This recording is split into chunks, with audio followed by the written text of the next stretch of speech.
Hey everybody, this week's episode is brought to you by Deep Creek Glassworks. Ornaments, pendants, straws, marbles, wine glasses, and functional glass, all unique, durable, and handcrafted.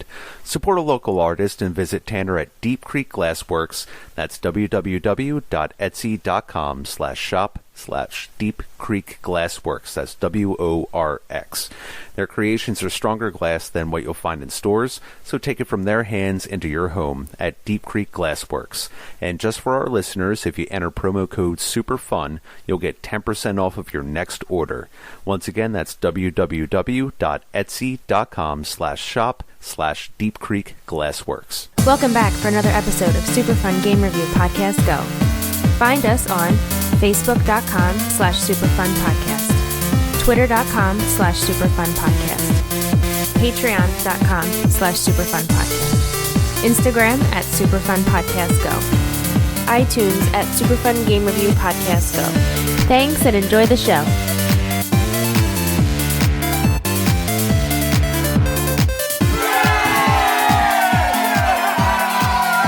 Welcome back to another episode of Super Fun Game Review Podcast Go! I will be your host this evening.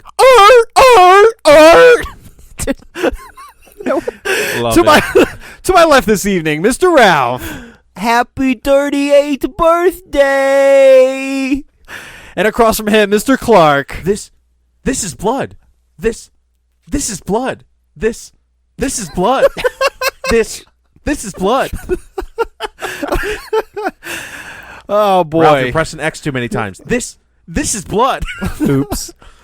All right, guys, let's talk some initial impressions on Silent Hill 3.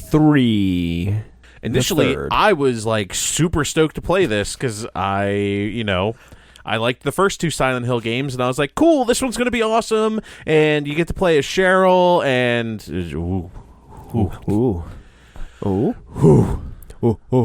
that's my initial impressions. Okay, fair enough. Ralph, go ahead. Just a big, heavy sigh. I wasn't really, particularly hyped for this. I mean, like Clarke said, I enjoyed the first two, especially the music. But this one, I sort of wasn't. I didn't know what I was in for. I was expecting it to have some kind of, I don't know, some kind of end to this, because I kind of see them as a trilogy. Like after this, there's just like a whole bunch of Silent Hill games that are a complete mixed bag of quality, as I understand it. So I would 4 and 5, no. I like 4. I do like 4, and I think it drops after that. Personally. Okay, all right, that's fine. But, I didn't... Look, I knew that Silent Hill was good. I knew that the sequel was revered. But this one, it kind of fit, more of the same. And from there, I don't really know. I feel like for this, just as an aside, I feel like for this, we have to explain how we played it. So that full context is there, because this was not like my playthroughs for 1 and 2. Like 1 and 2, you completed it, right? I beat 1 and 2. I beat 1 and 2. What? Yeah, you're funny. Like 1, I played like in a secluded spot, like in the attic by myself. You know what I mean? And 2 was actually similar. For this, like this was totally different. This is completely different. He spends a lot of time in his attic. Okay, sure. Where did you play with it the second time? Actually, the same place. So you played. The vibe was totally different. So you played with it twice in your attic. I did. Yes. Yes. The vibe for this was totally different, and I couldn't shake that. So, I mean.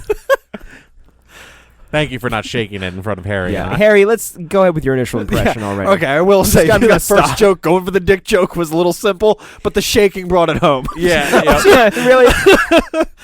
All right, so I did pick this game up, like, I think pretty soon after it released. Like, got the original edition. It had the soundtrack included with it, which I absolutely love. I actually do like the soundtrack. We'll get to that in a little bit.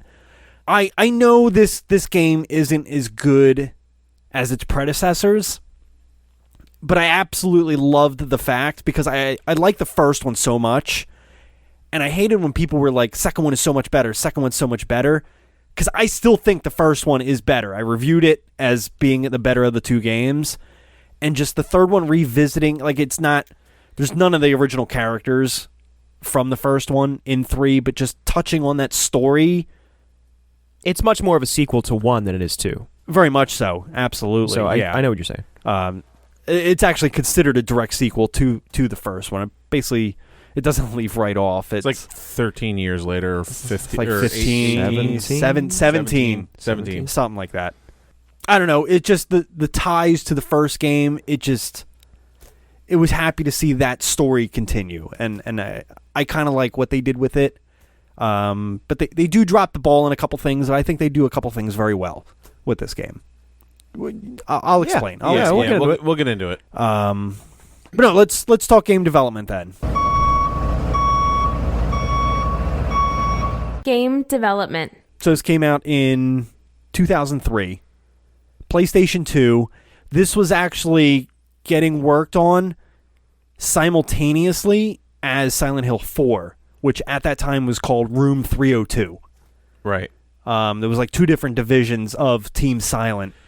And wasn't Room 302 a reference to something that happened in 2? Oh, Heather, you're crazy. Your name is really Cheryl. It was completely out of context. You keep saying room. You're like, room 302. And I'm like, oh, there it is. There it is. You said the magic word. You said room. So. Wait, what? You unlocked Wiseau. Oh, God. I can use him for this entire episode. You unlocked him. You got an achievement. That's it. I quit the podcast. Yeah. Clark, wait, where are you going? No, put your headset back on. Get the fuck out of my house. Record this somewhere else. We're just huddling it up in your car. In my car? Yeah. You somehow snaked my keys on the way out. I don't care if you just gave birth to God. I'm going to eat that now. All right, let's get through development before fucking Tommy comes back. Oh, whoops. I do know this was like the first game that the voice actor of the main protagonist was also the one that sang the song in the game. Like the main theme of the game. That was like a big notable thing for Silent Hill 3. It would like never been done before. Now I feel like it happens all the time. Yeah. Like in like movies and stuff, like actors and actresses are actually like singing their own. Silent Hill 4 is called The Room. It is. Yeah. No, there is a meme where it's the case of Silent Hill 4 with Tommy Wiseau on the cover. That's fantastic. He's Welcome gone. back to Silent Hill, huh? He's gone from the show for this episode. No, I'll reel him in. Come here, Tommy. Oh, what are you doing? No. Did you just throw him off the roof? Yes. With that, Ralph practices the shit. People are very I'm strange convinced. these days. People up in his attic. Yeah. Why were you late to work today? I was having a conversation with like Tom Hanks, what Tommy can I Wiseau, fucking Al Pacino, Arnold Schwarzenegger was there. She got a great ass, and you got your head all the way up it. All right, That's my Pacino. Let's rein it in. Back to development. So yeah, Team Silent again. They were still a big part of Konami. I don't think they really had their falling out until after Silent Hill 4. I think that's when they started getting phased out of Konami at this point. Everyone got phased out of Konami. Yeah. Fuck Konami. Yeah, we had that rant before. So Pachinko. Bloop, bloop, bloop, bloop, bloop, bloop. But no, like I said before, they did release like the full game soundtrack included with Silent Hill 3, which I thought that was a cool little add-on. And surprisingly, this game goes for a pretty penny on the internet. It's like typically between like $40 and $60. Like still, this is 15 years later. It's because the remaster of it's broken. That's true. Yeah. No, I did hear that. Well, apparently the PlayStation version is patched, but the 360 version is not patched. I don't know. I do know it scored way higher on PS2 than it did on PC. Apparently they had a lot of issues with the PC version. Doesn't surprise me. Like using a controller, it didn't, like the configuration didn't work too well with like the plugin. Right, yeah. Something like that. All right, so should we hop into story? Mm-hmm. The only thing about development that I saw that was kind of interesting is they listed a series of actors that they modeled some of the characters off, but Julianne Moore, Ethan Hawke. Oh yeah, whatever. I remember reading that. Ethan Hawke, like I don't really see it though. For Douglas? no, for Vincent, I thought. Oh, For Vincent, you can kind of see that with Oh, Vincent. okay.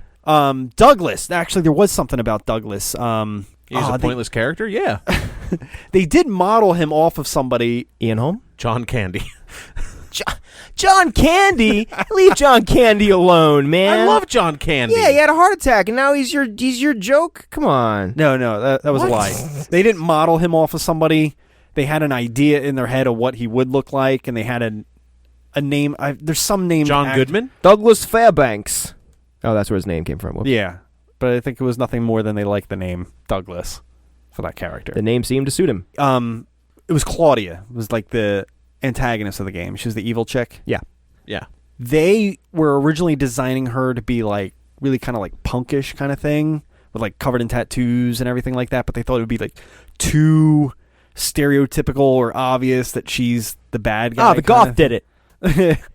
So they tried to aim to make her look more culty. Yeah, like church culty. like religiously culty kind of Like she's an adult child of the corn. Yeah, she grew up.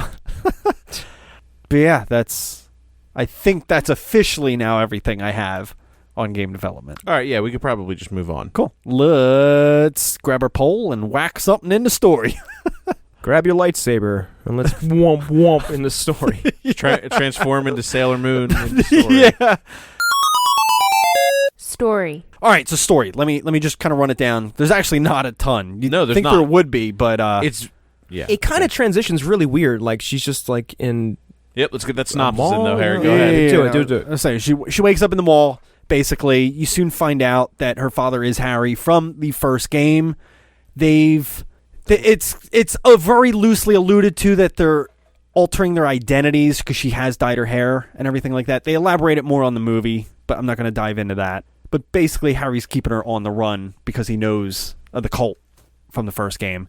She runs into the same horrors that her father did, like the Silent Hill world, finally travels to get home, finds that her dad was killed, all due to this woman named Claudia, who is trying to bring out her past, more or less, her attachment to the Silent Hill world. And then as she explores, she travels to Silent Hill with the help of a private investigator named Douglas, Who she meets at the mall. Yeah. who she meets at the mall. He was hired by Claudia to find her. So those two travel to Silent Hill. It's actually a pretty short stay once you're in Silent Hill. You're basically just there for amusement park and The church. chapel. yeah. You run around the town a little bit. You go to the A little hospital. bit. It's you go to very the hospital. True. Yeah. Okay. So the hospital, amusement park, and then chapel. And then you find out that she has this demon or the god growing inside of her. She uses the aglophidus that her dad, I guess, gave her in a pendant, Right. which makes her chuck it up. Rich. The Claudia doesn't want to see it die, so she inhales it herself, becomes or births the god, and then you kill it, and then you and Douglas live the rest of your life. Yeah, essentially. it depends on what ending you get. Let's just talk about the three endings. Well, real quick. sorry, one thing I should say, I forgot to tie Vincent into it. He's not super important character. He's like, Yeah. he believes in the same things that Claudia does, but doesn't believe in going about doing it, essentially. Like, Right. he knows that there is a God, but doesn't want to see it come to life. And he turns his back on the main antagonist of the story. Yeah. Claudia. Catches a knife for it. Yep. And then you get your three different endings, which the normal ending, which is really hard not to get, to be honest with you. And god awful. She basically jokes about killing Douglas, Oh, you have terrible taste. and then he makes a comment about changing her hair color back. Yeah, and then she says blondes have more fun. Roll credits. Pretty much. Pretty much. The other ending is her just standing over Douglas's fucking limp body with a fucking bloody knife, and then it just kind of trails off into That's considered the rolling credits. possessed ending. Yep. To get that, you have to take 100 points worth of damage or something like that, and There's. I think you have to melee kill 100 enemies or something like that. Yeah. What the fuck? What? Okay. And not use the pendant, I believe. How do you not use the pendant? Remember how I said go into your inventory and use the pendant? You just don't do that. You just wait. Yeah. I'm sorry, I forgot about that part. I was picturing it in the cutscene. So I think because we weren't on track to get the possessed ending, I think the game would have just ended at that point. I could be Yeah. wrong, but I'm not 100% sure. I'm not 50% sure. and then the UFO ending, because Silent Hill always has a UFO ending. Which is fantastic, and I wish just based on the tone of our playthrough, we should have got the UFO ending. The tone of our playthrough, I would agree. Yeah. We were laughing and carrying on like the entire time that we played this game.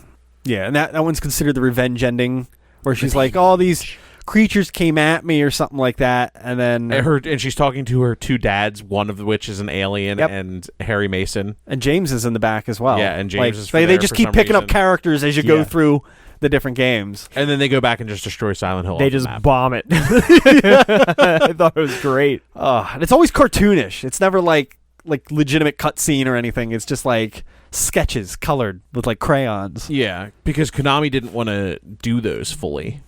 Makes They sense. didn't want to throw the budget at them, which it's just one of those things. Like I wish Konami could have done those better, not Team Ninja or Team Ninja. Team Silent. That's not their fault. You mean Konami could have done something better? Let's Yeah, we're not going to get into that for a rant. minute. So Let's think about this. Okay, so that's the whole story laid out. Any story beats you might want to... So I think it's important to note why... So she's a reincarnation. of Alessa. So Alessa was basically split into two, cast out Cheryl, which was Harry's first daughter. I'm looking for my daughter, Cheryl. The whole first game, you take Cheryl back to the town, she disappears. She might have been possessed by a demon. Have you seen her? And then Cheryl basically gets reincarnated as Heather, the baby you take at the end of the first game. That's the character you're playing through this whole game, is that baby he takes at the end of the first game. Which I think that's kind of cool, though. I thought that was pretty cool time. I think it's cool. Yeah. Yeah, I wish they would have done way more with it, though. They could have. I have to say this. The story beats in this are so uninteresting. I think in general the story is rather uninteresting. It's cool that you're playing as Cheryl, and it's sad that they killed off Harry Mason, but there's like no pomp and circumstance to it whatsoever. There's no build up to it. You don't even see his face. Like it's really kind of dead on his chair. Speaking of that, they used that model that he's sitting in the chair is the model of the character you see sitting in the chair in Silent Hill 2. Exact same model. They just took it over. That's even worse. And it's a model of James. I was going to say sitting in that chair. I don't remember. Okay. It should like a thrifty cash in. That's what this is starting to sound like a little bit. Oh, I'm not going to cast those kind of aspirations towards it, but Konami doesn't cash in. all right. So there could have been more substance to the story, though. Yeah, there could have been tons more. I remember how fascinating Silent Hill 1 and 2 were with just everything that was going on. You had these deep fucking like meaningful characters. This lacks any sort of depth to the character. You just don't like it because it doesn't have Pyramid Head. That's what's going on here. The first one didn't have Pyramid Head. Yeah, I know. No. So like Pyramid Head fanboy. Okay, so riling off the characters, they had Vincent and Claudia. There's no real substance to them. They're kind of flat characters, and that's a shame because like your main antagonist of the first one was I guess Dahlia, which was actually Cheryl's mother. Is that right? I believe that is right, or Alessa's mother, not Cheryl's mother. Alessa's mother. So it's the same girl, just different forms. There's 3 different forms, essentially the same girl. So she had different parents along the way. Anyway, I thought she was a good villain in the first one, and Claudia I think was almost like a copy of that, and just stripped away of like the layers, more or less. Just very kind of bland, more or less. Just kind of like a blending of the two antagonists from the first 2 games. She's culty like the first one. Antagonist in the second one. Well, is it Maria or is it the other one, or Mary? Oh, I forget. Maria, I think, is the imposter, and Mary is the one that he's trying to find. So, I guess she's not technically the antagonist, but I feel like she is. Anyway, what I was getting to is like the characters are kind of flat, and they maybe should have fluffed them up a little bit. Yeah, maybe it's just me, but I didn't really perk up for the story until she retched up God as a grub. Like, I didn't, like... That's the last, 5 minutes of the game. I know. The other stuff was just kind of like, okay, this is pretty humdrum. Or Harry Mason's dead. I'm like, okay, he wasn't even in the game. It's kind of crappy that he died by the hand of a sub-raid boss. Oh, we didn't... so, I don't know how he ties in, but I guess Leonard's an unseen character, more or less. He's, leaving all these... The little doll... and the notes, and it's just this whole weird obsession with Heather. Yeah, that's weird, and thing. it goes nowhere. He's actually a creature. Oh wait, is he one of the bosses? He's one of the bosses, the one that was in the sewer. That's right. All right, let's talk gameplay. Gameplay. So, maybe we should preface our playthrough. We should. I've beaten the game several times before, did the secret achievements to unlocking all the weapons in the game except for one. So we played a run through with unlimited machine gun, flamethrower, lightsaber, All the costumes. all the costumes. Those aren't too secret. Yeah, they're just aesthetic. The only one I didn't have was like the hyper beam, which you have to unlock by killing 333 enemies across multiple playthroughs. And what does that do again? Do you know? It clears the room, doesn't it? I look up the video. I think it shoots like bolts of like light and beams and balls, and It does max damage possible in the game too. Oh, okay. You can like one-shot bosses with it and stuff. It's pretty overpowered. oh, you need that to get the UFO ending Yeah. because you have to kill, I think, like 10 or 30 enemies with the beam in the Sailor Moon costume. Oh, I didn't The realize. Sailor Moon costume changes the beam from, instead of like sparkles coming off the body, like orbs shooting out of the body, it's like a focused beam out of the antenna Right. on her head or something like that. Very bizarre. Not that it really helped our playthrough, but we even did the pipe side quest thing where you throw the pipe in the water and some kind of fairy comes out of the water. This is very weird. Just, I don't know, Yeah. but it gives you a gold and a silver pipe. See, I like really weird stuff in Silent Hill, but like, you know, it's still like the tank controls from the first two. They didn't change that. The camera controls can be really solid for a little bit, and then they just get fucking crazy. I got dizzy a few times when we were like pressing to recenter. I think it was L2 to recenter the camera, and it just would like pan forward real quick and then like bounce off of a wall and pan backwards and then try to pan behind the character. Some of that stuff could have definitely been like improved and like fixed. And I think from just using some of the melee stuff, it felt the same. Which isn't to say a bad thing. It's just I think it's just more of the same with the melee combat and the shooting. Now, we had fun because I feel like we already knew it was going to be the same. There's no innovation in there. It's still swing a pipe a few times or stomp somebody when they're on the ground, shoot the guns, things like that. There was no big gameplay change. I'll tell you where they could make the innovations, and I think it would be a real simple fix. But like the one-off jump scares throughout the game. I feel like all the games don't have enough of those. They sprinkle like 4 or 5 in, but it should be like just a series of like maybe like 30 different things throughout the game to make that game unique. 3 really had none, other than like the We missed a couple. the haunted. Oh, we did. We did miss a couple as well. Like there's stuff like when you're in the good side of the mall and you knock on a bathroom stall, somebody knocks back. Oh, And then if you go to the dark side, you knock on that same stall again, somebody will knock back again, and then the door will open, and it'll just be like blood shooting out of like the toilet or something like that. I'm sad that we missed that. Disappointed. But like stuff that like made like I like when they do the unique stuff like that mirror room that we walked in, Okay, the mirror room was cool. and you see all the Yeah. shit growing all over her, and then the mirror image stops moving, and like you see it come up on your side, like stuff like that. Moments like that is where I think they should focus their attention and make, instead of just like 2 or 3 that pop in a game, the whole game should just be like a ton more, like triple the amount they usually do. Psychological. Yeah, yeah. Well, that kind of thing's not easy to do. No, the it's thing. not. So you can't fill a game with like every, and the fact that they're sparse makes them more impactful. True. I've always thought Silent Hill would have done great with an AI director. Like Well, Left 4 Dead. Like Left 4 Dead and like something that they later put into the Fox engine. So, you know, it's still within the same company that did this, but like smarter AI for the monsters that could have made jump scares for the programmers. So like less programming up front to be like, look, this moment's going to happen, and just it keeps it fresh every playthrough, because it's like, oh, am I going to go down this corridor and there's going to be, for example, for Left 4 Dead, like, oh, is there going to be a boomer here? Is there going to be a hunter here? Is there going to be no zombies? Is it going to be fucking packed with zombies? That was all decided by an AI director, and I think some of that stuff would have been way more interesting in some horror games. Because let's be real, Left 4 Dead isn't a horror game. No. It has zombies, but it's not. There's no scariness to it. Only when there's a witch or a tank is it a horror game. I don't even know about witches, man. Witches are probably the scariest thing in the game. There are a lot of puzzles in this game, but I feel like they're reused puzzles.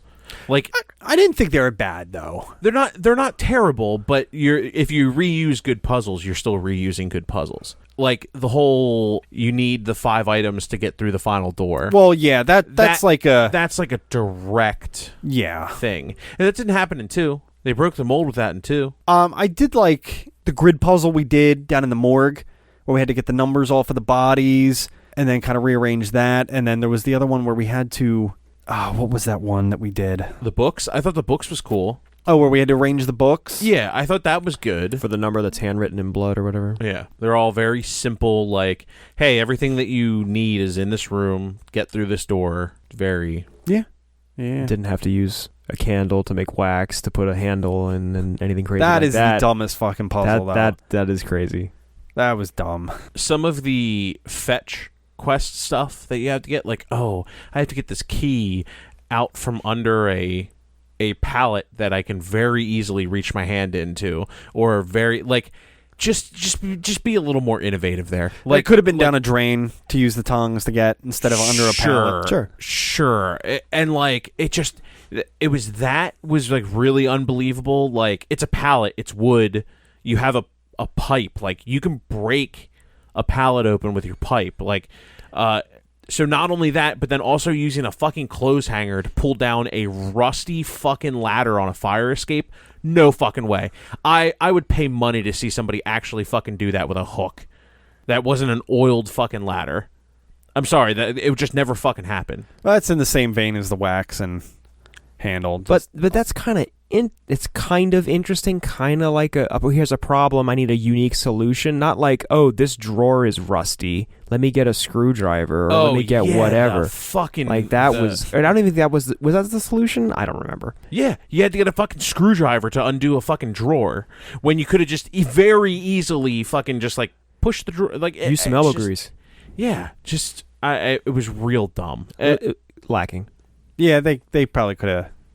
They should have worked on that a little bit. Now that I'm thinking about it, like, so in the older Final Fantasy, or I guess Final Fantasy, oh Jesus, yeah, Final Fantasy in Silent Hill 1 and 2, the way you transition between areas is you're in the town, go to the hospital. You're done at the hospital, go back to the town, go to such and such. Like, there was this constant going back to the main town.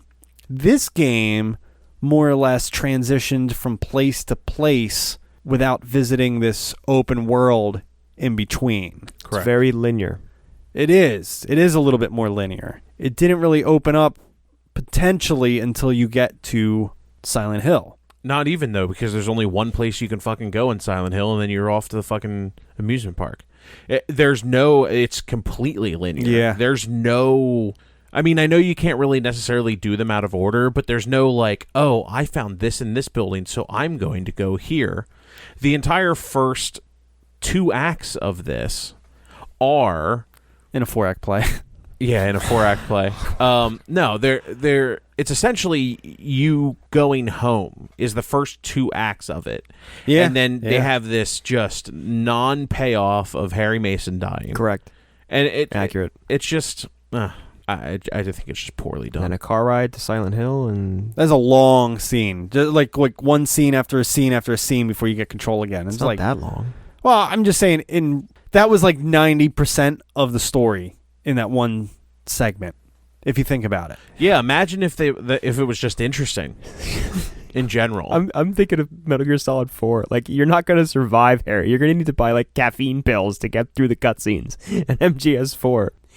At least it's interesting. I'm No, sorry. well, no, like, okay, at yeah. least it's actually interesting. You and can driving the story forward. You can make Rose's boobs jiggle. Yeah, it's interesting. I'm kidding. I am kidding. I'm kidding. Okay, we got it. Harry, finish what you were saying. I don't know. All right, let's talk graphics.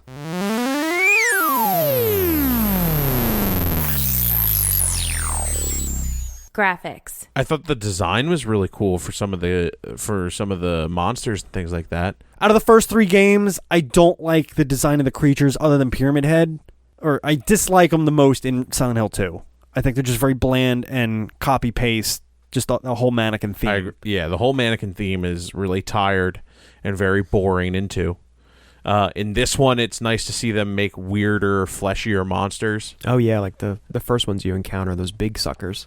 What do they call them? The chasers. Chasers. That have the giant fucking like pendulum or pendulous arms and stuff like that. It's fucking nuts. I almost see them as like heavy bags that they got for arms or something that are like opened and bloody. That's what my interpretation of them. But yeah, they I don't know if they're the first enemy you encounter, but they stand out. No, that is the first one. Which is like, holy shit, what is this 20-foot mass of flesh? Because that's where you get the handgun. And it's like walking towards you as you empty the clip in it. Those spinny things are fucking annoying. Yes. I think they're actually called pendulums. Oh, are they? Yeah. That's why I changed my wording to pendulous. There was the really big guys, like the sumo-looking guys. The cancers. Cancers, that's right. The deflators. After you kill them, they kind of sag. Yeah, they did. They only popped up a couple times in the game, though. They weren't too frequent of an enemy. Well, they only started after you got near the apartment. So they only had the chance to appear in like 4 zones.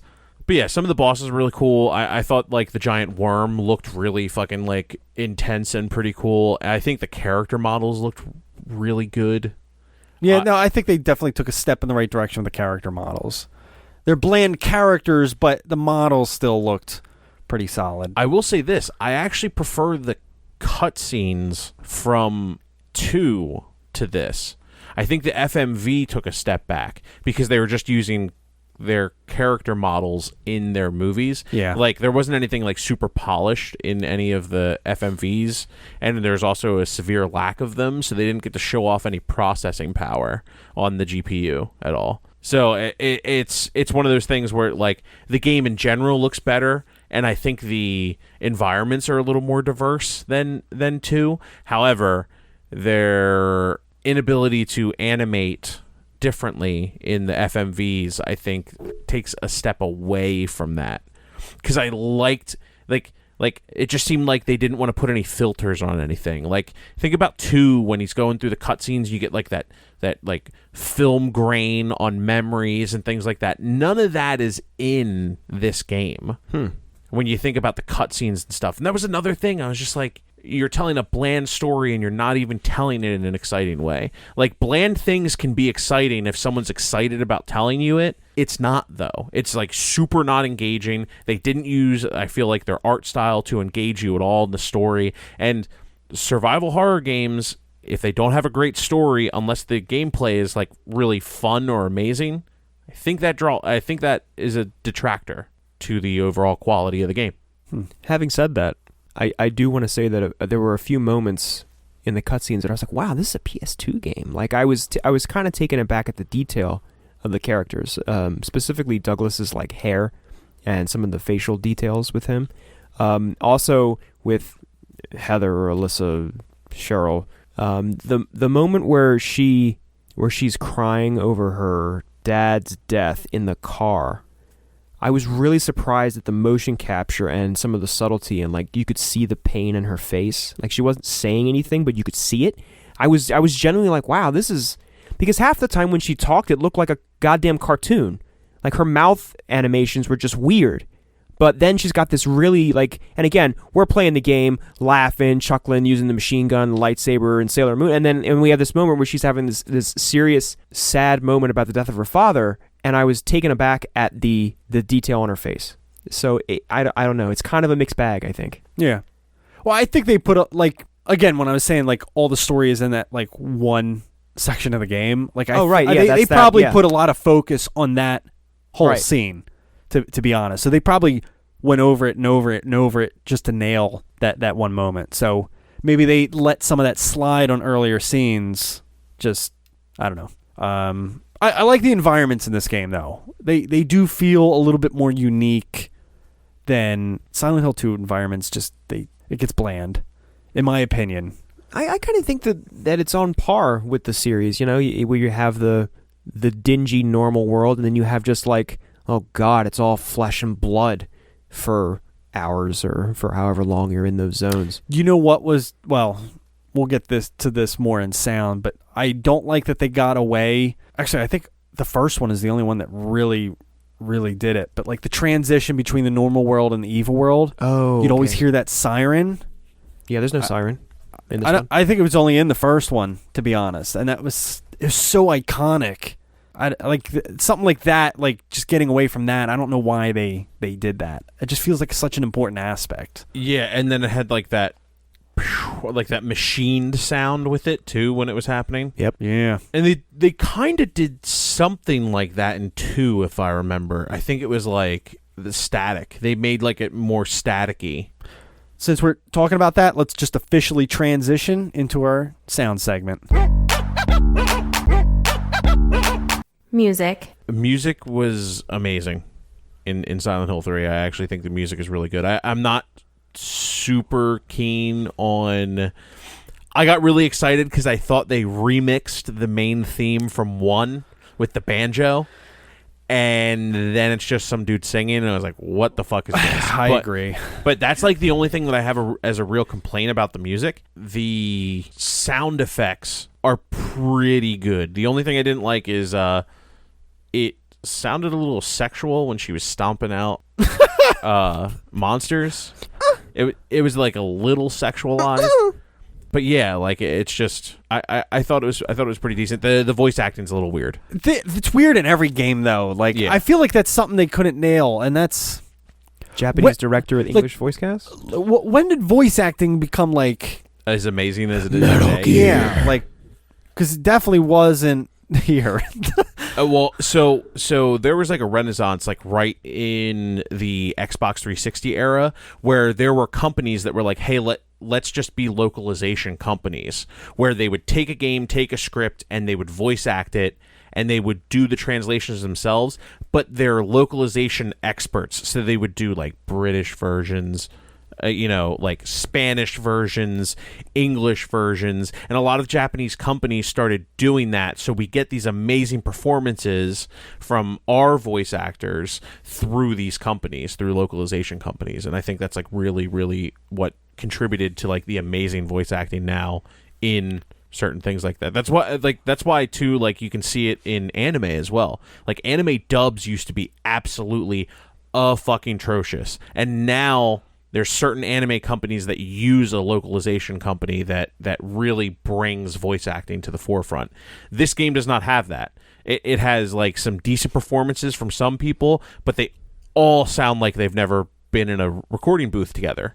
I think they just like, hey, read all of these lines with no context off of a script into a microphone, and that is how. And then we'll just piece it all together. Yeah, no, I could see that happening though. Barry, where's Barry? I don't know. It just it catches you off guard going back to these older games. It's not just Silent Hill. There's a bunch of games that we've revisited, but it's just like I don't know. It catches you off guard sometimes. You're like, how did I not see this before when I originally played it? Like it was just that trademark Silent Hill cheese is there. Trademark. Mm-hmm. I think he nailed it though. It's just like that delivery. Just wow.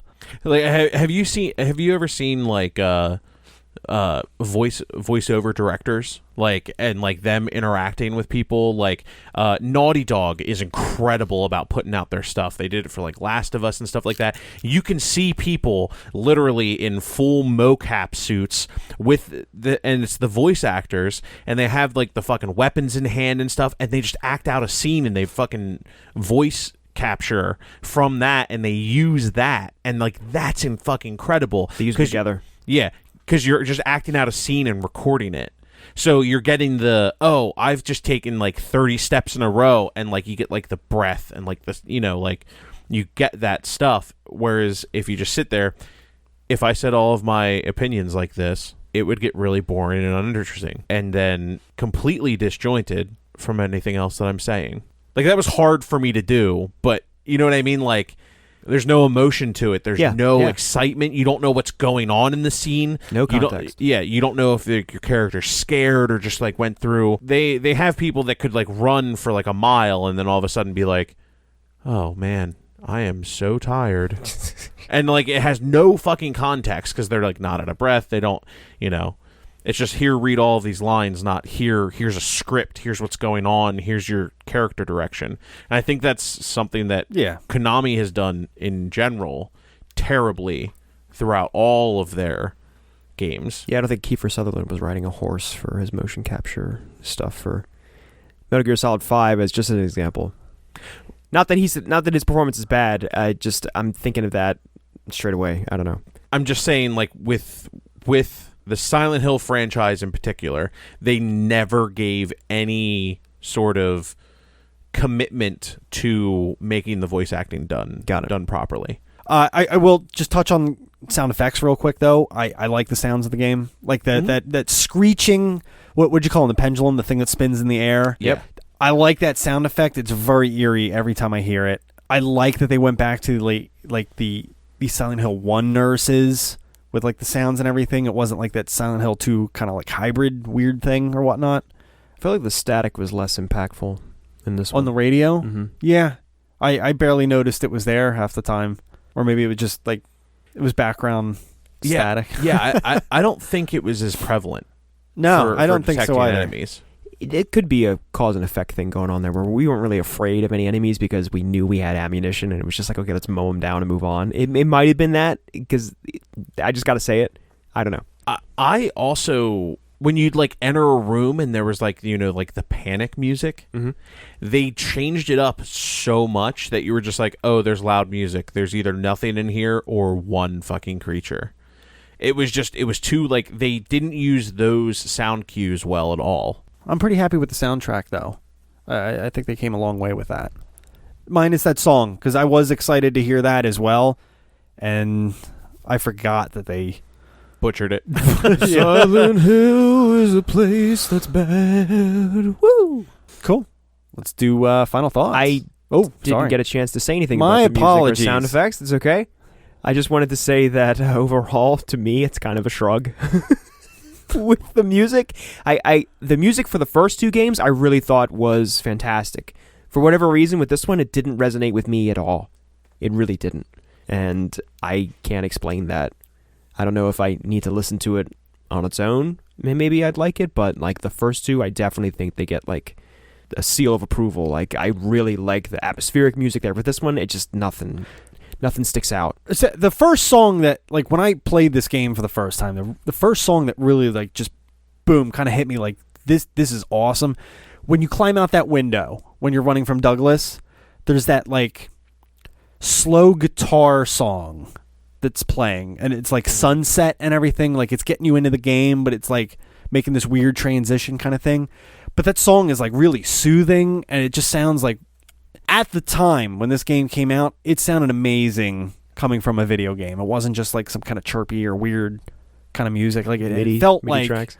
It felt legitimate in a game. I think that's something that they always do very well. Is they do their transition songs really well. I know where you're going with this. Because there's like a few times that you just get that like. That like twangy kind of like guitar kind of styling. Because like you can think of like Harry Mason in the diner. It's the same thing. You're transitioning into the evil, and you kind of get that like a little bit of twangy guitar like that. And then it kind of has like some eerie stuff to it. I agree though. Like I really, really, really like that track. Like when she first I've listened to the soundtrack before. That's why it sticks out. So I got it. You get the disc with the game, you listen to it. Yeah. The only other thing I want to say is that I felt like they focused way too much on like music, like songs with lyrics for cutscenes, where it was just always kind of like undercutting. It's like, oh, there's a cutscene. Now there's like this rock anthem, and I'm like, okay. I think it was experimentation. Well, I think it was like the first time that they tried it, and then they were like, we're going hard on it. Oh, okay. Cool. Anything else you want to say? Nope, that's it. All right, let's hop into final thoughts. Cool. All right. Let's transition to the evil world and do our final thoughts. Final thoughts. I think this is a very lackluster entry in Silent Hill. I think they could have done something very, very compelling with their story, but there's like the emotional drive of a man losing his daughter, and then there's the emotional drive of James, like, you know, searching for his wife after she killed herself or died or he killed her. I think it's just missing the lack of emotional depth, and it shows everywhere, from the writing of the characters' interactions and things like that. Like, to me, no, it doesn't matter the inner turmoil between Claudia and Vincent. That wasn't emotionally compelling in any sort of way. It didn't bring up anything to really interesting to think about. And honestly, I won't like revisit this game. I have no reason to. I played it once. I know what happens, and it's not much, and it's very inconsequential. That's fair. That's fair.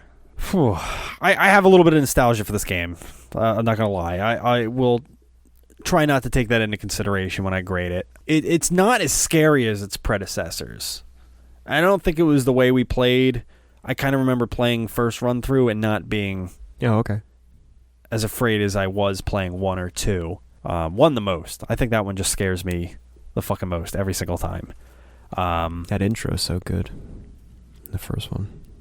Oh, the intro? Mm-hmm. Yeah. Ooh. Just going down the alleyway with the camera angles? Yeah, the camera angles running into that wall every single time. Seeing the wheelchair on its side with the spinning wheel. It's so good. I think every game loses a little something the further you get in the series. And the last one I will appreciate playing is Silent Hill 4. And then I'm severely hating towards the series after that. I still like 4. I'm not going to I wouldn't grade it up there. I think it takes a step down every time, but welcome to Silent Hill. Having said that, sorry not to go on a huge rant. There are a lot of aspects to this game I do like, and I remembered really enjoying this game the first time I played it. So despite what you guys might think of the game, I do kind of like the game. You're allowed to like the game. Cool. Thanks for your permission. Mm-hmm. Personally, in similar vein to what Clark was saying, like, I have no nostalgia. This one just didn't really do it for me. Sort of like when I played the first one, I was like, okay, I get it. I understand. And with the sequel, I got that too. I was like, okay, I understand why this is so revered for the most part. But with this one, it's just kind of, they try to put things together and it just falls flat, I think. And it only elevates the other games higher. And that's really all I have to say. I think it's easy for this game to get lost too, because Silent Hill 2 is held on such a pedestal. It is.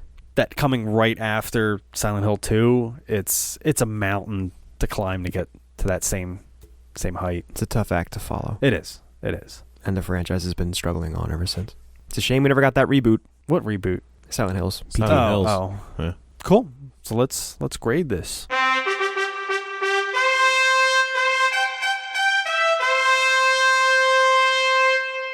The score. I'll go first. I was going to give it a 7.0, which is going to tie with Donkey Kong Country and Tomb Raider and Metal Gear Solid. Oh my god, are you fucking kidding me? Really? He's a Metal Gear hater. We've already I established don't think he's that. a hater, but did I just say that? He's not a hater. Yeah, you did. He's a David hater. Oh, so funny. Fucking hilarious. Oh man, you got a guys final paid score for yet? this? I think we just need to call him out on his bad jokes from now on. Yeah, keep doing it. I'm fine with it. Clark's been doing it for months. Yeah, years now at this point. Go ahead, Ralph. Okay, my shoulders itch. I'm shrugging. shrugging. That was a bad joke. Too. Yeah, I like that shrugging, shrugging all night here. So wait, if they're itchy, Unfortunately. why would you shrug? Why don't you just move your Scratch 'em? arm and You just scratch it? Yeah. I felt an itch in my back as I shrugged. I'm gonna give this a rent. I don't think there's a lot of redeeming value here, even though you can go through it and play it again. And I just don't see any redeeming value. It's not an avoid. It's cool to see Harry Mason die, I guess. I don't know. I really... After all he's been through, It's worth a rental just to see Claudia eat the fucking... There you go. Puked up fucking fetus. I don't know. Shit got weird. Yeah, shit gets weird. God Stromboli thing. Well, you heard it first. Go to your local Blockbuster and rent this game. I like that rented is on your list, because when you say rented, I think Blockbuster every single time, and I'm just like, wait, what? Well, I think that concludes our stay at Silent Hill. For now. Until next time, stay sexy. Stay sexy. Keep sexiness. Stay Ralph- sexy. Yeah, bring sexy back. Yeah. Game over. Game over. Game over. Game over. Game over. Thanks for listening to Super Fun Game Review Podcast Go. Stay up to date on our Facebook at facebook.com/superfunpodcast.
I don't care if you just gave birth to God. I'm going to eat that now.